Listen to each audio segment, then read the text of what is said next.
Good morning, George Kilpatrick, inspiration for the nation, celebrating people we feel good about.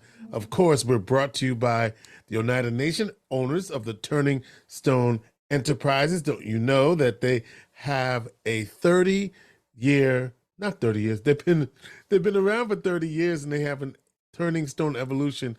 It's a plan that will transform the community and create lots of jobs.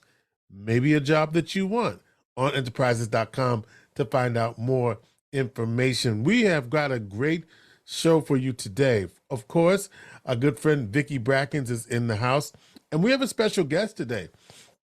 We've got Assembly Member Pamela Hunter representing the 128th Assembly District in the house today to talk about banking, cannabis, and a whole lot more. So stay tuned for an extended conversation with Vicki Brackens, myself, and Assembly Member Pamela Hunter.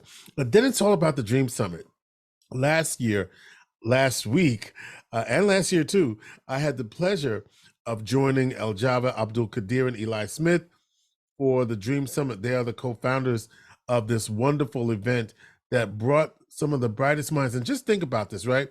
Right here in Syracuse, New York, we had some of the top entrepreneurs, some of the top talent in the country. Right here, we had billionaires right here in our community. And just think, you would have never guessed that they were in this community because of the vision of these two gentlemen. So we're going to give you some exclusive excerpts from the Dream Summit 2023 and take your pen and paper out because these gentlemen and ladies have some advice for you. I want to share with you also that it's been a pretty interesting week for me. I attended a conference hosted by the Department of Health, and it was called the Striving for Equity Summit.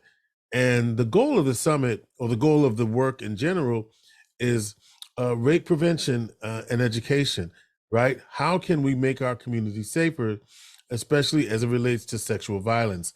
And so I have been doing some work. Some of you don't know this, but I've been doing work, particularly around engaging men, around policy and in terms of engagement, to really get men to rethink the ways in which we interact with women in particular around prevention of sexual violence, but not only sexual violence, domestic violence, stalking, dating violence, etc. And it's work that I've been engaged in for around 10, 11 years.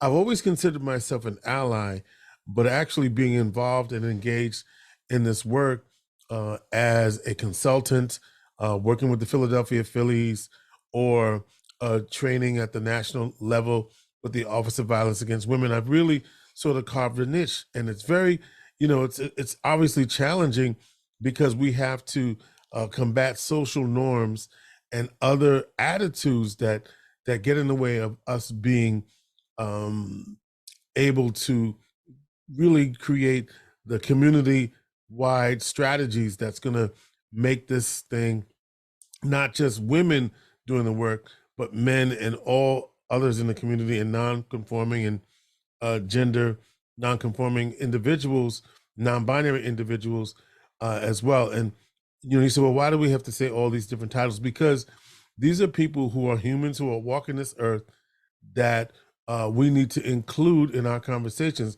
if we want freedom and justice for all, for everyone. So it was a powerful conference.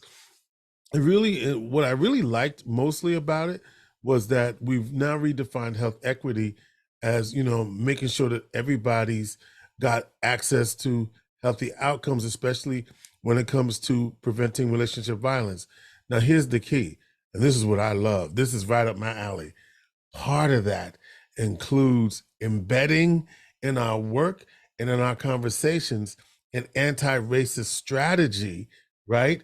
That helps us to make sure that our policies, our procedures are not excluding folks, and also considering all of the holistic issues that a survivor or that a client might present, right? So, you know, why is it that they're staying in a situation?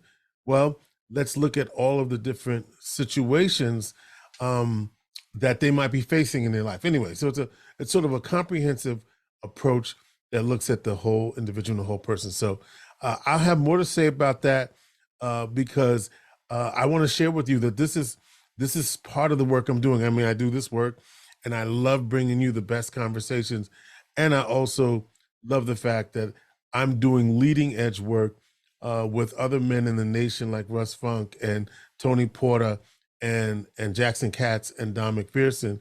Count me among those whose name you haven't heard the last of GK George Kilpatrick, because your boy's got some work that will be you'll see soon.